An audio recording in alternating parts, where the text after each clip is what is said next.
Buenas noches, compañeros de la sección D. Vamos a iniciar la última parte de nuestro programa de Derecho Tributario. Como les decía, el primer día de clases, este curso estaba dividido en la parte doctrinaria, la parte práctica y la parte procesal.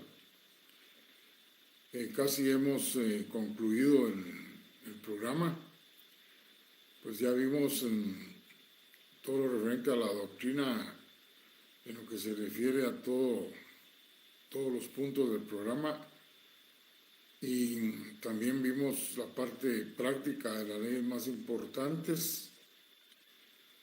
En estos días, solo en afán de que ustedes tengan conocimiento de dos leyes, ya que tenemos tiempo, les voy a preparar un laboratorio sobre la ley del impuesto de circulación de vehículos y otra ley que creo que es importante que ustedes conozcan. Ya les voy a dar la información completa el próximo día. El laboratorio se los va a estar enviando la otra semana. Y el día de hoy vamos a vamos a iniciar con la parte procesal.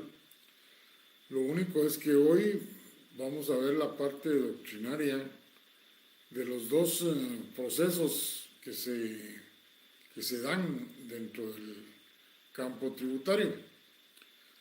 Si no me da tiempo, solo vamos a explicar el proceso contencioso tributario y el próximo día vamos a explicar el proceso económico coactivo. Tenemos tiempo suficiente porque los exámenes van a iniciar hasta la tercera semana del mes de noviembre. Y después de que veamos estos dos puntos doctrinarios, entonces ya vamos a empezar a platicar de la parte procesal que establece el Código Tributario en el artículo 120 en adelante. Así que hoy vamos a ver lo referente al proceso contencioso tributario. De estos dos procesos hay material. Y quiero hablarles al principio generalidades del contencioso tributario. Desde el inicio o en el transcurso de las clases, yo les he estado señalando que hay dos clases de procesos. Uno, que es el que sirve para hacer valer los derechos de los contribuyentes, y el otro es el que utiliza la administración tributaria para hacer valer sus derechos con respecto a los adeudos tributarios. Entonces, el contencioso tributario es un proceso que se puede plantear única y exclusivamente cuando se ha agotado la vía administrativa. Ustedes eso lo aprendieron en derecho administrativo, que no puede plantearse el contencioso administrativo si no se ha planteado los recursos de reposición o revocatoria, que es como le denomina esa ley de lo contencioso, la fase previa. En estos dos temas voy a tener que basarme en la ley de lo contencioso administrativo, en el procesal civil, básicamente porque se recuerdan cuando hablábamos de la autonomía del derecho tributario, señalamos que en nuestro caso tenemos el problema de que no hay una ley específica con toda la normativa para el contencioso. Y en el caso del económico coactivo, aun cuando está en el Código Tributario, el procedimiento supletoriamente se basa también en el Código Procesal Civil y Mercantil. Hechas estas aclaraciones, pues tenemos que tener claro, y que es lo que vamos a explicar los días siguientes, que previo a plantear el contencioso se debe de agotar una serie de trámites que se realizan ante la administración tributaria. Pero eso es lo que vamos a ver posteriormente.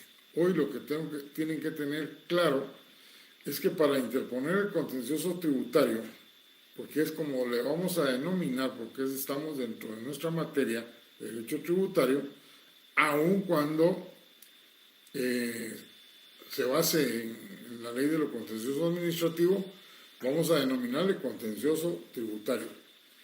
Para poder plantear el contencioso tributario es necesario que se haya agotado la fase que se refiere a los recursos de revocatoria, básicamente, en lo tributario. Porque cuando es por cuestiones administrativas, pues tendrá que ser el recurso de reposición.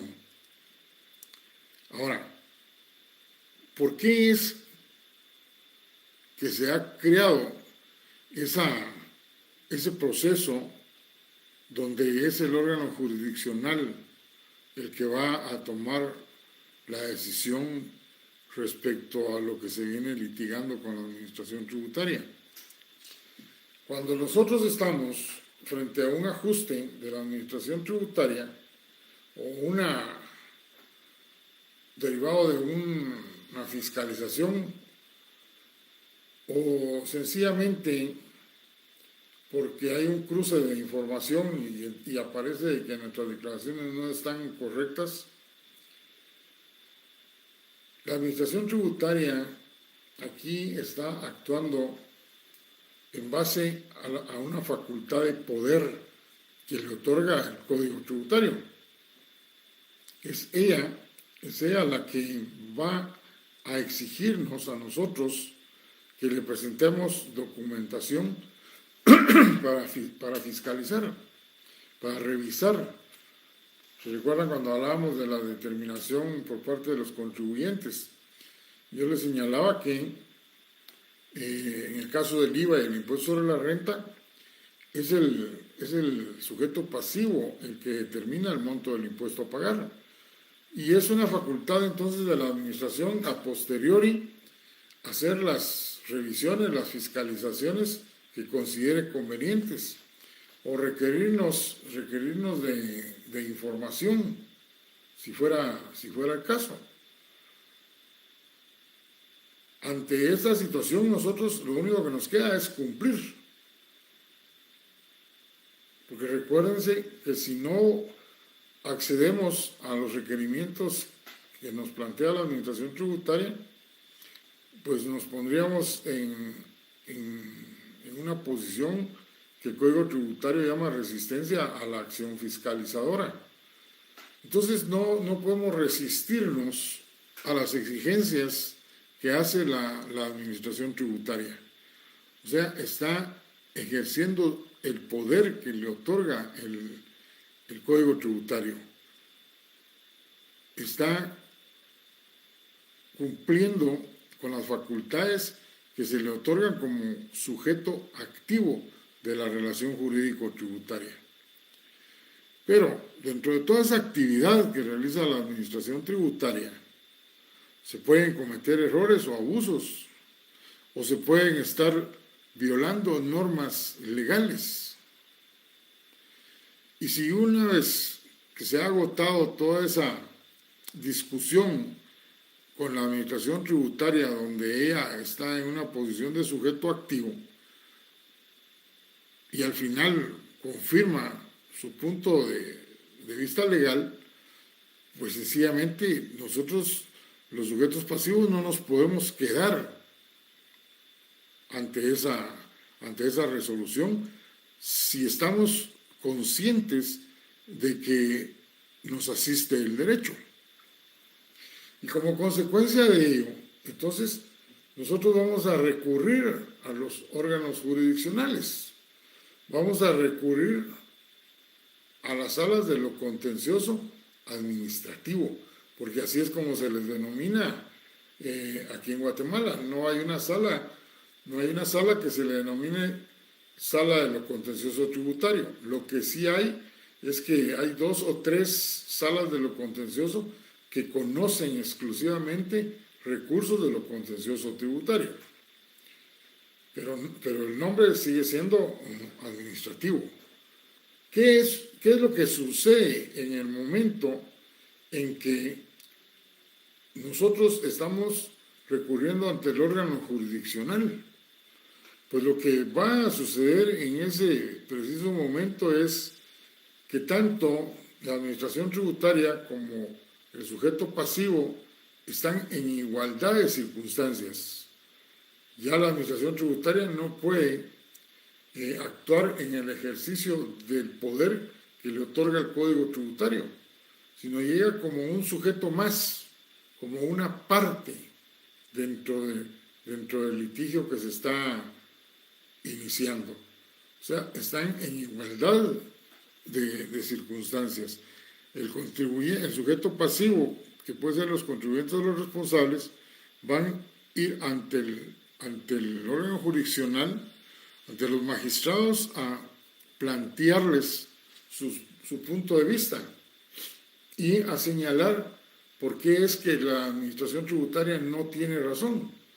Desde luego, todo esto tiene que estar fundamentado en ley y con las pruebas correspondientes. Es bien claro, entonces, que el que va a ejercitar el poder, en este caso, es el órgano jurisdiccional, el que va a oír a las dos partes y dependiendo de los argumentos y las pruebas que se le presenten, así es como va a resolver. Y va a resolver en definitiva, porque el proceso de lo contencioso tributario no tiene una segunda instancia. La sentencia que se dicta es definitiva y la única forma en que nosotros podríamos, como contribuyentes, si aún con esa sentencia de los magistrados no estamos de acuerdo, es interponiendo un recurso de casación que establece el Código Procesal Civil y Mercantil. Y hasta que esté resuelto el recurso de casación, entonces nosotros vamos a poder interponer un amparo si todavía quisiéramos recurrir a la Corte de Constitucionalidad. Pero es claro entonces que el ejercicio del poder que le otorga el Código Tributario a la Administración Tributaria concluye cuando resuelve el recurso de revocatoria. Y es ahí donde nosotros, que nos hemos visto afectados, que nos consideramos víctimas de alguna injusticia de la administración tributaria en su tratamiento para con nosotros o en la forma como está interpretando algunas normas tributarias y que son la razón por la cual se motivan los ajustes, pues entonces yo voy a hacer valer mis derechos ante el órgano jurisdiccional. Y en esos momentos en que se plantea la demanda, automáticamente la administración tributaria pasa a ser parte de un proceso donde está en iguales circunstancias que el sujeto pasivo. Cualquiera de los sujetos pasivos que señala el código tributario. Bueno, ahí tienen ustedes una generalidad de lo que es el proceso contencioso tributario. Eso, en la doctrina, ustedes, si leen libros de derecho tributario y se van al contencioso, no van a encontrar contencioso administrativo, van a encontrar contencioso tributario. Y el contencioso tributario se da hasta que se concluye la relación entre el sujeto pasivo y el sujeto activo derivado de la relación jurídico-tributaria en su actuar dentro de la administración tributaria.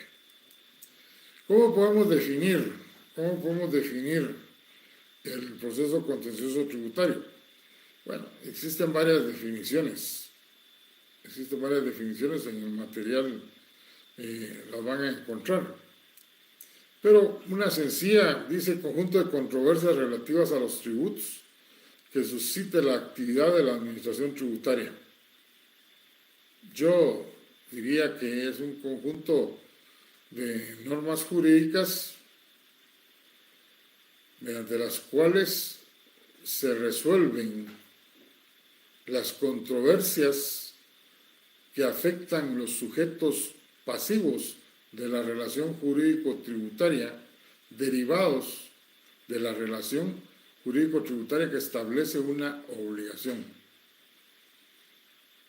O sea, cada vez que ustedes tengan a la vista una definición de contencioso tributario, lo que van a encontrar es una facultad que tiene el sujeto pasivo para recurrir al órgano jurisdiccional, para hacer valer los derechos que le asiste conforme a la ley. La mayor parte de contenciosos tributarios que se plantean es por la interpretación distinta que hace el sujeto activo y el sujeto pasivo de las normas tributarias. Y no por los métodos, sino sencillamente porque aplican aquellos modos que yo les señalaba de interpretación, el indubio pro fiscum y el indubio contra fiscum. Cada quien va a interpretar las normas tributarias como mejor le convengan. Y en el momento de una fiscalización, ahí es donde vamos a encontrar la problemática. Porque el auditor tributario, pues sencillamente lo que va a buscar es cómo favorecer, si la ley se lo permite, a la persona que representa, que es la administración tributaria. Y muchas veces lo hace excediéndose. Y por eso no se habla de métodos, sino de modos, indubio pro fiscum. O sea, interpreta las leyes a favor del fisco. O sencillamente no quiere comprometerse a interpretarlas en una sana interpretación de la norma para no tener problemas posteriores. Y entonces deja que un órgano superior, como en este caso sería el tributa, el que al final resuelva la controversia. Tenemos claro que la diferencia en nuestro tema de contencioso administrativo y contencioso tributario es únicamente por cuestiones de legislación. Lo que se refiere a que en nuestro medio no existe una ley que regule en forma completa el contencioso tributario. En el Código Tributario ya vamos a ver los artículos que se refieren a este proceso. Y entonces se remite supletoriamente y casi todo el proceso prácticamente a la ley de lo contencioso administrativo.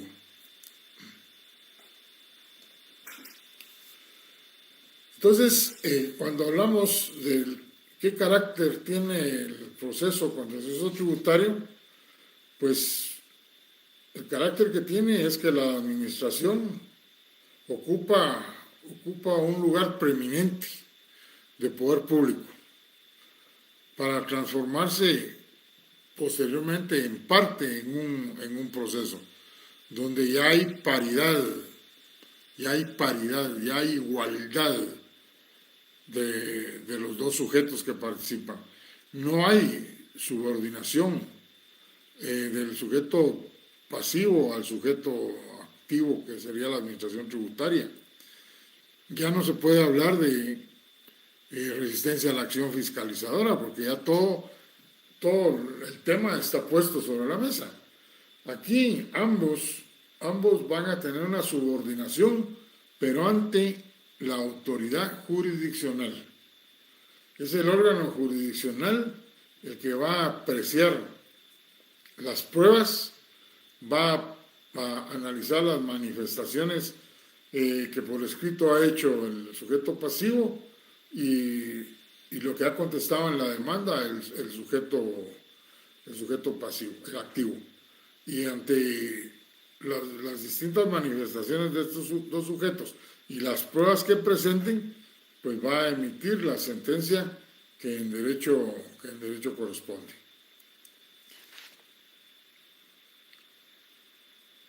¿Cuándo procede el contencioso tributario?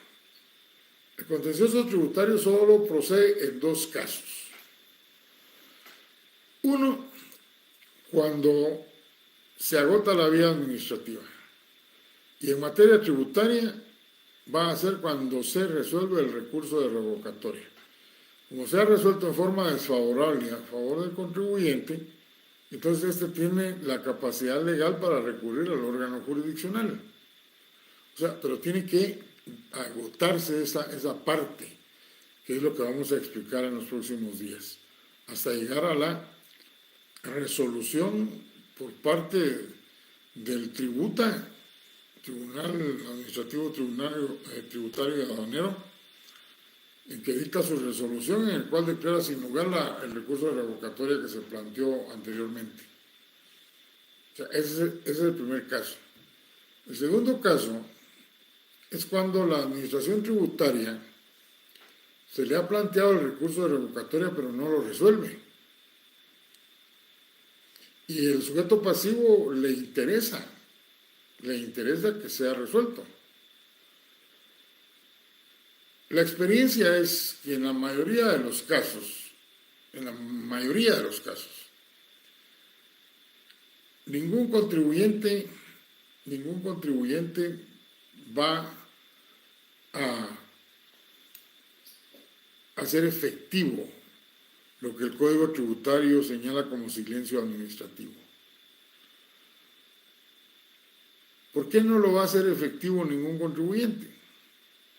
Por el hecho de que si le están señalando que tiene que pagar más dinero, pues sencillamente como buen comerciante, como buen industrial, sabe que mientras más tiempo tenga él ese dinero, que en un momento dado le va a tener que pagar al fisco, él lo puede utilizar y darle mayor rendimiento.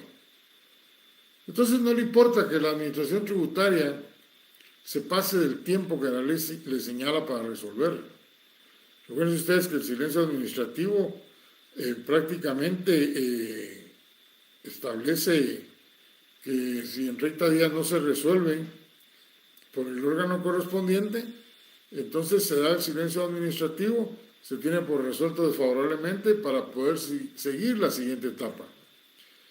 Los sujetos pasivos que plantean un contencioso tributario basado en el silencio administrativo de la administración tributaria es porque tienen intereses de otra naturaleza, que muchas veces son empresas transnacionales que no deben de tener esa clase de conflictos ahí pendientes, y entonces los mismos abogados de estas empresas actúan con celeridad basándose en el silencio administrativo que establece el artículo 157 del Código Tributario.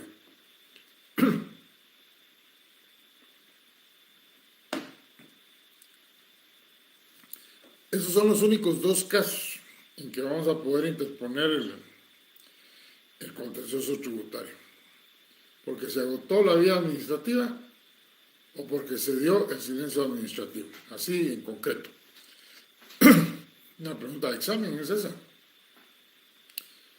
Señale cuáles son los únicos dos casos en que se puede plantear o se tiene derecho a plantear el contencioso tributario por parte del sujeto pasivo. Cuando se ha resuelto desfavorablemente el recurso de revocatoria o cuando opera el silencio administrativo, que establece el artículo 157 del Código Tributario. Vamos a ver a continuación un principio denominado primero paga y luego repite. Este es un aforismo latino que se denomina solve et repet. Solve et repet. Primero paga y luego repite. Ese es un principio que en materia tributaria estuvo vigente muchísimos años, y no fue sino hasta esta última constitución cuando prácticamente quedó derogado. ¿Qué significa? Eso de primero paga y luego repite. Este principio se los voy a explicar cómo funcionaba en el pasado.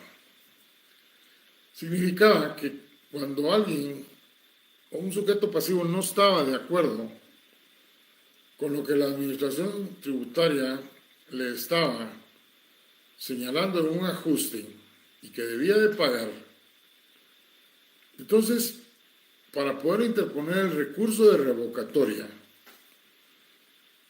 debía depositar un porcentaje. Si mal no recuerdo, era un 80% de la suma que se estaba ajustando. Y posteriormente, cuando se resolvía el recurso de revocatoria y el contribuyente quería continuar, no, es a la inversa. Cuando iba a interponer el recurso de revocatoria, solo se le daba trámite si él depositaba el 20% de la suma en litigio, o sea, el ajuste. Pero si era resuelto desfavorablemente la revocatoria y quería recurrir al órgano jurisdiccional a interponer el contencioso tributario, debía de pagar el 80% de la suma en litigio. Primero paga y después repite. Y esas sumas no se tenían que depositar en el organismo judicial, sino que se tenían que depositar en la administración tributaria. Perdón, en la administración tributaria. Entonces, díganme ustedes, ¿quién, sabiendo que no tenía la razón, que la administración tributaria tenía la razón sobre el ajuste que le estaba planteando? Un ejemplo, incluyó facturas que no tienen nada que ver con el giro normal del negocio para determinar el IVA a pagar. Solo facturas de supermercado, de cosas de la casa. ¿Quién no va a saber que eso tiene la administración tributaria la razón? Entonces, solo para ganar tiempo, pues, depositaban un 20%. Pero si era mucha la cantidad y sabía que de todas maneras le iban a perder, pues entonces no interponían ningún recurso. Porque había que pagar, primero paga y luego repite contra la administración. Eso es el solve de Chopet, primero paga y luego repite. Pero si interponían la revocatoria, que era un porcentaje menor lo que había que depositar, mucho menos que fueran a un contencioso, donde debían de pagar ya el saldo de la suma ajustada. Pónganle un ejemplo, 100,000 quetzales, es el monto del ajuste. Para la revocatoria había que depositar 20,000, para el contencioso los otros 80,000. Sabiendo que va a perder y pagando abogado y posiblemente las costas de la otra parte. Entonces, ¿quiénes eran los que realmente iban a la revocatoria y al contencioso?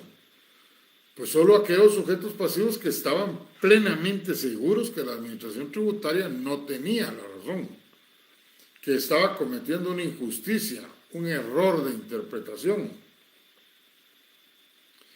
Pero ¿qué pasa en la actualidad?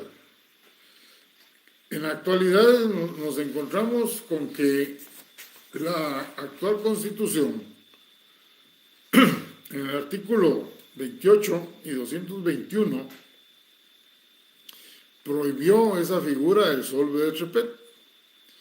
Y esto también está en el artículo 16 de la Ley de lo Contencioso Administrativo y en el artículo 166 del Código Tributario.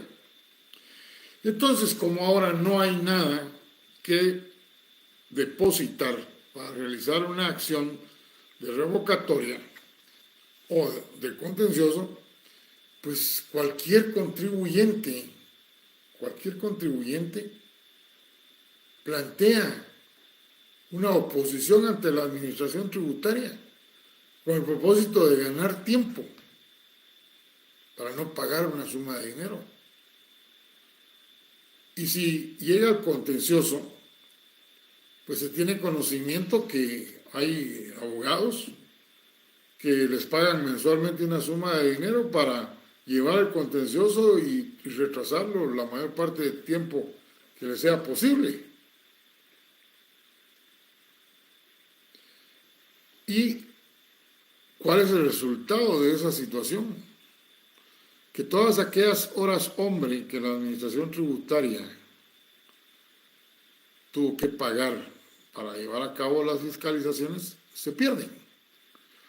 Se pierden porque un contencioso no dura menos de 4 años si hay oposición constante y retraso en las actuaciones.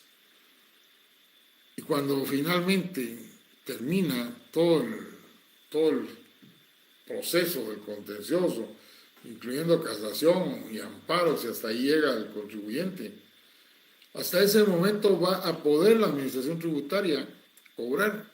Y para entonces la empresa donde se manejaban millones desapareció. Ya no puede cobrar nada. A no ser que la administración tributaria se haya cuidado de pedir medidas cautelares para garantizar las resultas del proceso, que no en todos los casos lo hacen. Entonces, ese es el problema del por qué ahora hay tanto recurso de revocatoria y tanto recurso de lo contencioso tributario. Porque se eliminó ese principio de solve et repet, primero paga y luego repite. Y ya les di los artículos que están en el material, también están señalados. Veamos ahora cuáles son las características del recurso de lo contencioso tributario. Las características, la primera es única instancia, ya se lo señalé. Ustedes interponen el contencioso tributario y se dicta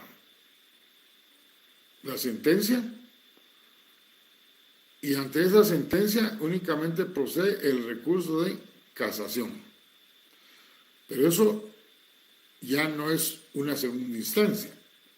Ese ya es un recurso que va a resolver la Corte Suprema de Justicia. O sea, no hay tribunales de lo contencioso administrativo en segunda instancia, no. Por eso se dice que es una única instancia. Especialización. Se refiere a que los magistrados que conocen de los recursos de lo contencioso tributario sean personas que tengan conocimientos de la materia tributaria.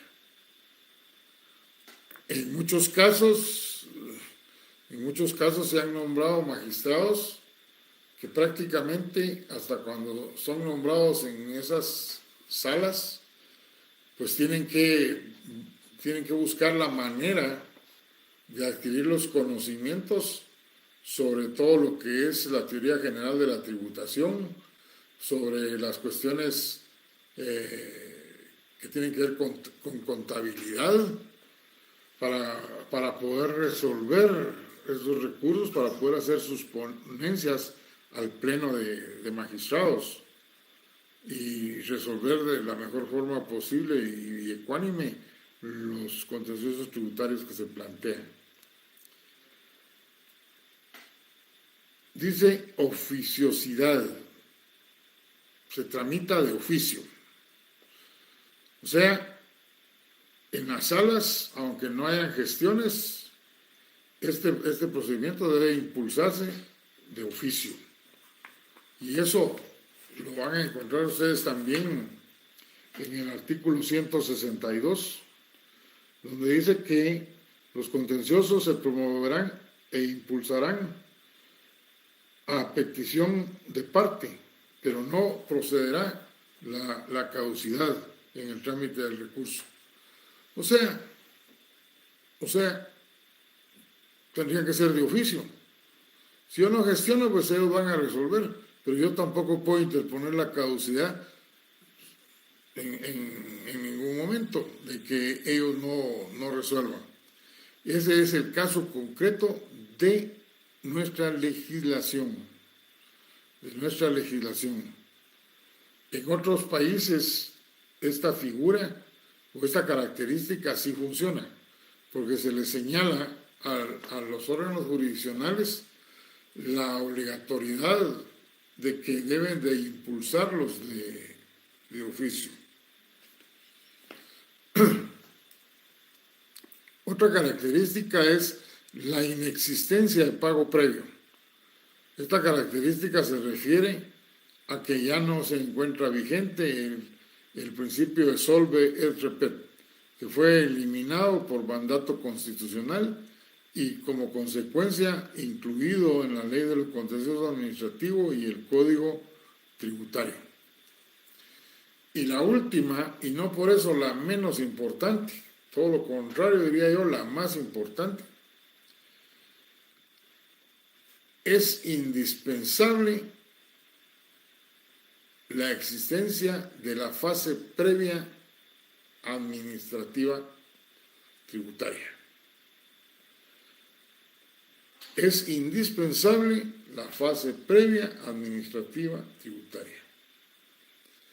O lo que es lo mismo, para poder interponer el contencioso tributario, es necesario que la administración tributaria haya conocido de un recurso de revocatoria. Y entonces, si ya se planteó el recurso de revocatoria y resuelve desfavorablemente, se puede interponer el contencioso. Pero si no resuelve, pero está planteado, entonces el sujeto pasivo se puede acoger a la figura del silencio administrativo.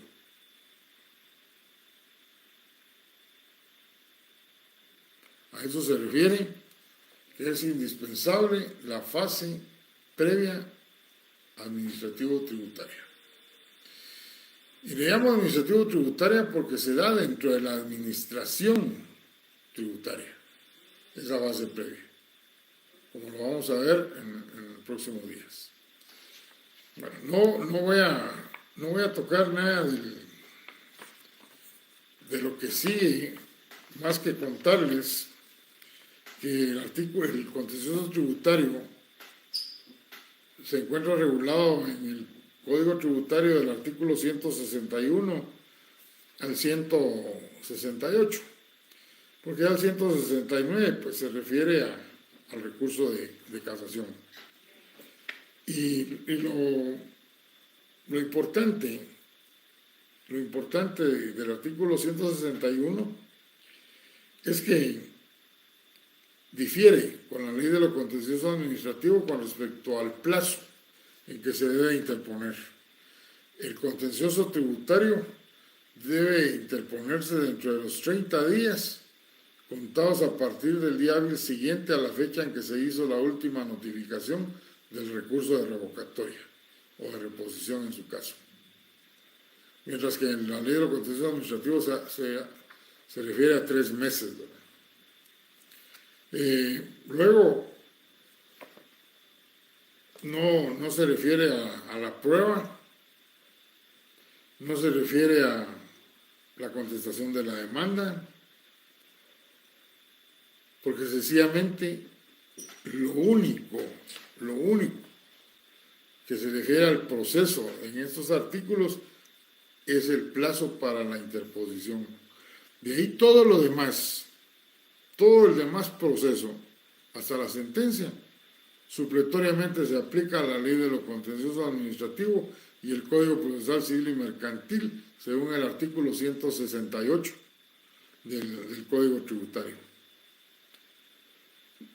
Sí es importante el 163, que es donde se refiere a que la Administración Tributaria puede solicitar medidas cautelares y dependiendo del órgano jurisdiccional, si las considera necesarias, pues entonces va a responder a los intereses del fisco. Y lo referente al pago previo que está en el artículo 163.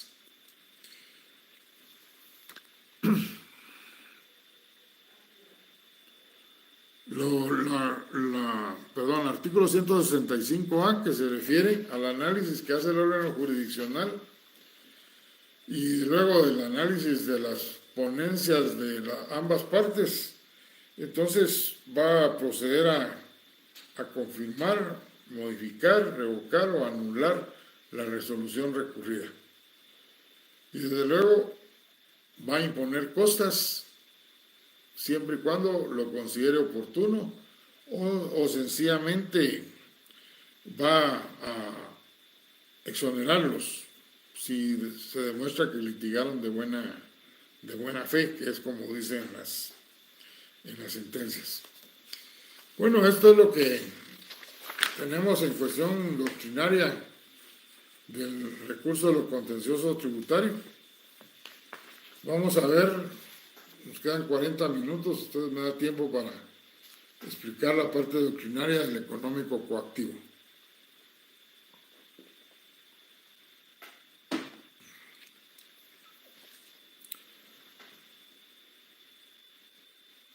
El económico coactivo, dije al inicio, es un proceso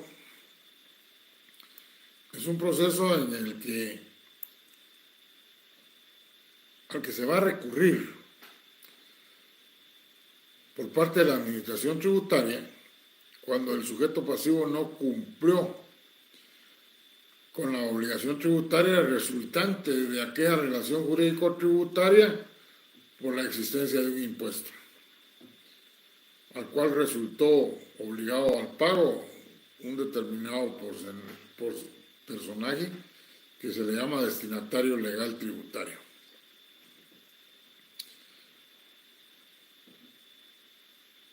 Si el contribuyente no paga el impuesto en los distintos momentos a los cuales se va a ver obligado dentro de todo ese procedimiento que vamos a explicar, entonces la administración tributaria tiene que hacer uso del económico coactivo. ¿Por qué? Porque este proceso es un proceso al que va a recurrir la administración tributaria cada vez que haya negativa por parte de los sujetos pasivos al pago de la obligación tributaria. Y yo les he dicho a ustedes, es un proceso de mera ejecución. Se aplica supletoriamente la ley de lo contencioso, la ley del Código Procesal Civil y Mercantil en todo lo que se refiere a los procesos de ejecución, en todo lo que se refiere a la prueba.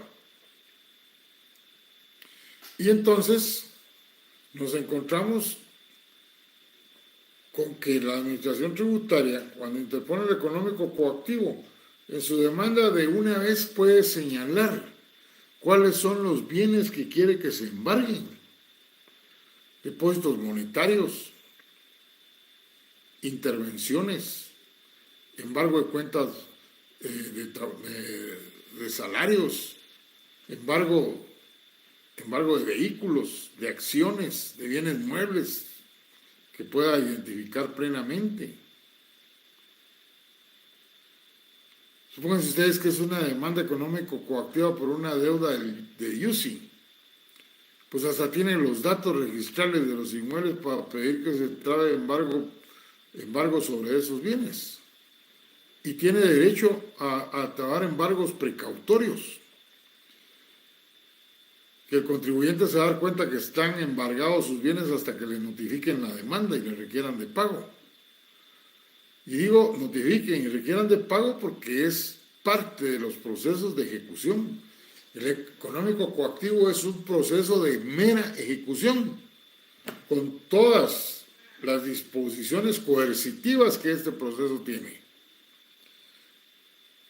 El económico coactivo en materia tributaria no es la excepción. de lo que se señala en el Código Procesal Civil y Mercantil.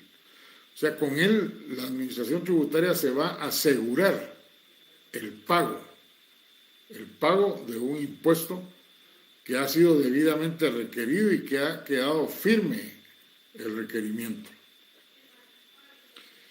El Código Tributario, en el artículo 171, dice que es un medio por el cual se cobra en forma ejecutiva los adeudos tributarios. O sea,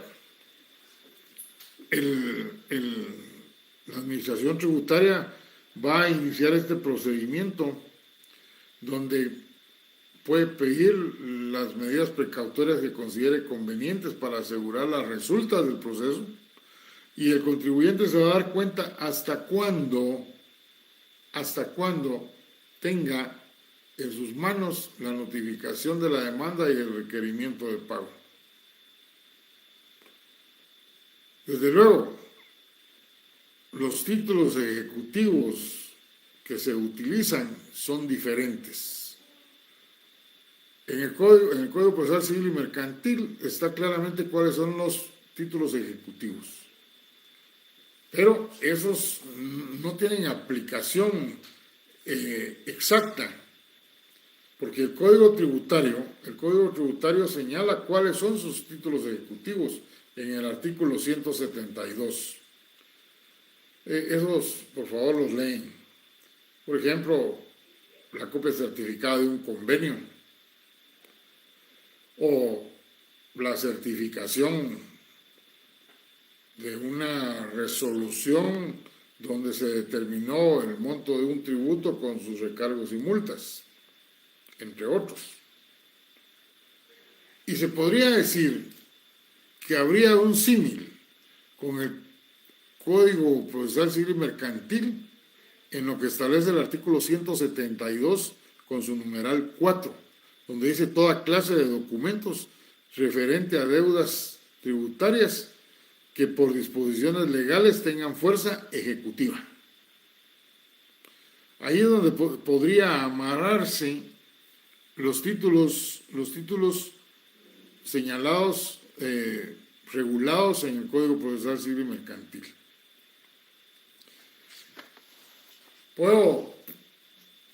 Puedo sintetizar diciendo que el proceso económico coactivo es un proceso de mera ejecución que tiene por objeto asegurar el cumplimiento de la obligación tributaria, resultante de una relación jurídico-tributaria donde un sujeto pasivo cumplió con el hecho generador contenido en un impuesto. Ese proceso económico coactivo, desde luego, sí tiene sus recursos contra su sentencia, tiene sus requisitos con los que se debe de cumplir para poder darle trámite, pero eso es lo que vamos a explicar ya en la parte meramente procesal, lo que establece en nuestra legislación.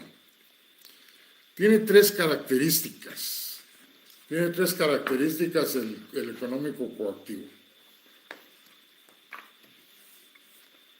Esas características coinciden con la doctrina: brevedad, oficioso y especialidad, según el artículo 171 del Código Tributario, y que también así lo señala la doctrina. El principio que se refiere a la brevedad, la característica que se refiere a la brevedad, es difícil de que realmente se cumpla en un ejecutivo de esta naturaleza. ¿Por qué? Porque nos ha demostrado la práctica que cuando se interpone un proceso de ejecución en el procesal civil, se notifica y se requiere de pago y no se pudieron trabar embargos precautorios ni embargos en el momento de la notificación de la demanda y requerimiento de pago, porque no posee el sujeto demandado Entonces ese proceso queda en un impasse y en el caso del económico coactivo sucede lo mismo. Si los investigadores de la administración tributaria no le localizaron bienes a ese sujeto pasivo y solo interponen la demanda porque tienen que cumplir con la ley de la SAT, la ley orgánica de la SAT, pues se le da trámite a la demanda, no se traban embargos precautorios, pero al momento de la notificación y el requerimiento, pues solo hay un requerimiento, pero no se traba ningún embargo porque no existen, no han sido señalados. Y entonces, ¿cuál es el siguiente paso? Pues el siguiente paso no se va a poder llevar a cabo por la sencilla razón de que no hay con qué asegurar las resultas del proceso. Si yo estoy iniciando un proceso de ejecución es porque quiero recuperar lo que me deben. Y eso es lo que está haciendo la administración. Y en estos casos, pues la administración tributaria no localizó bienes, no hay nada que embargar, el proceso se queda en un impasse por todo el tiempo que sea posible. El problema es que si la administración tributaria no lo agiliza, aquí sí se puede interponer la excepción de caducidad, basado en aquel principio de que ninguna deuda puede ser eterna. Entonces la administración tributaria tiene que tener mucho cuidado con esta característica de no dejar abandonado un proceso, porque ustedes el día de mañana que lleguen a un proceso de esta naturaleza, pues van a estar controlando el tiempo de las últimas actuaciones para interponer una excepción de caducidad. Hay una práctica en los tribunales, en los juzgados, y en los cuales la administración tributaria, aunque sea, fíjense ustedes, aunque sea, pide como embargo precautorio las cuentas bancarias. Y entonces, y esto se los digo por experiencia, cuando uno interpone la caducidad de la instancia como excepción, los juzgados resuelven sin lugar esa excepción, basados en que hay embargos precautorios que no han sido resueltos, solo por el hecho de que se presentaron a los bancos. Y entonces eso es suficiente para decir, no puede haber caducidad porque no hay un resultado todavía de esos embargos precautorios. Y empieza la lucha para ver que contesten los bancos. Antes todos los bancos contestaban, cuando eran como 15 bancos. En la actualidad es muy difícil, cuesta mucho que los bancos contesten debido también a la gran cantidad de demandas económico-coactivas que hay, aparte de los ejecutivos que plantean los particulares. Y por eso, aunque la doctrina diga que debe ser breve, en la práctica esto se puede volver indefinido. Y aquí va el primer consejo entonces. Si algún día llevan ustedes un económico coactivo, asegúrense de que les paguen sus honorarios, por lo menos un 85%, porque caso contrario ustedes ya no van a poder cobrar nada, porque esto se va a quedar ahí olvidado, porque nunca va a tener bienes a su nombre el demandado que es su cliente. La otra característica dice brevedad, de oficio.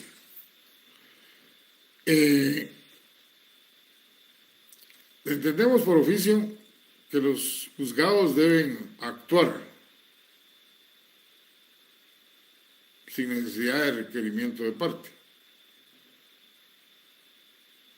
En la actualidad, pues ese es un trámite que está bajo la responsabilidad de la administración tributaria. No del juzgado. Y entonces, por eso la misma ley, en el artículo 177 del Código Tributario, el 177 en el numeral 5, permite la interposición de la excepción de caducidad. Es por eso que la Administración Tributaria debe estar en constante actividad con respecto a estos procesos. Y la especialidad que ya mencionábamos antes, que esta característica lo que señala es que los responsables de llevar a cabo estos procesos deben de tener conocimiento de la materia tributaria, todos los aspectos de la relación jurídico-tributaria, saber revisar un título, o sea, los requisitos que deben llenar los títulos que se establecen en el Código Tributario, porque son muy específicos, muy especiales, con diferencia a los que se señalan en el Código Procesal Civil y Mercantil. ¿Quiénes participan en este proceso? Pues los sujetos activos, que pueden ser la Administración Tributaria, las municipalidades, el INWAT, el Ministerio de Hidrocarburos, se me va el nombre completo en este momento, y ¿cuál otro habíamos mencionado? No solo estos. Y los sujetos pasivos, todos los que señala el Código Tributario como contribuyentes y responsables. ¿Quiénes pueden ser otros sujetos? Son los casos de las tercerías, que la Administración Tributaria, por ejemplo, embargue un bien inmueble que por el nombre es el mismo de otra persona, y entonces este tiene que actuar planteando una tercería y demostrando de que no es el sujeto que tiene como sujeto pasivo la Administración Tributaria. Todos los títulos ejecutivos que señala el Código Tributario deben de llenar requisitos específicos como son los señalados en el artículo 173 del Código Tributario. Ahí los pueden leer ustedes. Básicamente, por ejemplo, que sea un crédito líquido y exigible y que sea de plazo vencido. De lo contrario, no prosperaría el económico coactivo. Se podrían interponer todas las excepciones que señala el artículo 167 en cualquier estado del proceso. Prescripción, caducidad, las nacidas con posterioridad a la contestación de la demanda que destruyan la eficacia del título o la del pago.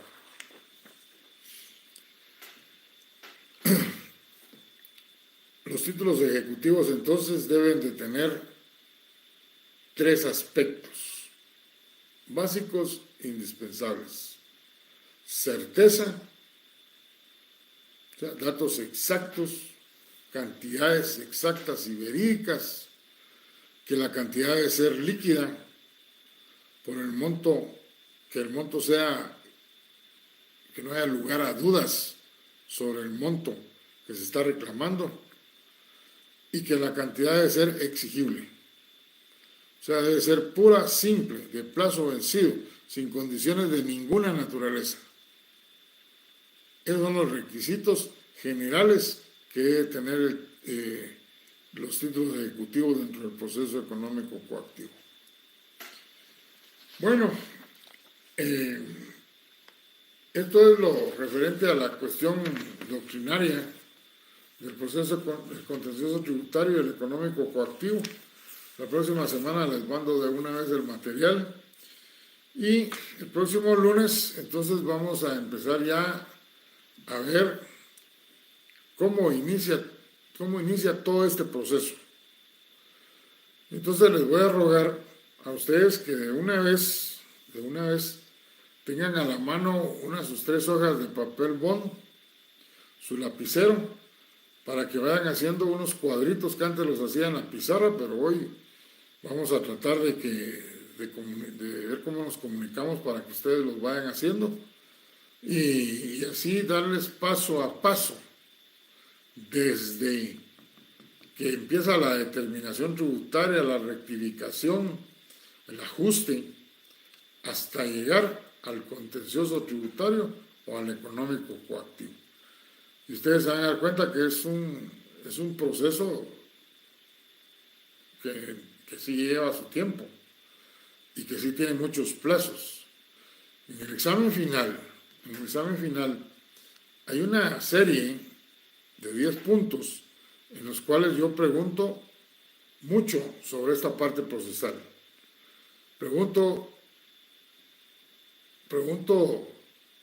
o sea, le doy 10 puntos a todos los temas del primer parcial, 10 puntos a los temas del segundo parcial y 10 puntos a todo lo que se refiere a la parte procesal que estamos iniciando el día de hoy. Entonces les ruego tener sus hojitas con su lapicero para hacer los trámites que les voy a señalar. O sea, es lo mismo que está en el Código Tributario. Ustedes lo podrían hacer. O sea, yo lo que les voy a dar es una orientación y a ponérselo en forma gráfica, que ustedes lo pongan en forma gráfica, lo que está en el Código Tributario. Desde luego, con algunas indicaciones que se dan en los procesos, que no lo dice la ley. Así que tengan ustedes buena noche y nos vemos el próximo lunes. Buen descanso el día de mañana.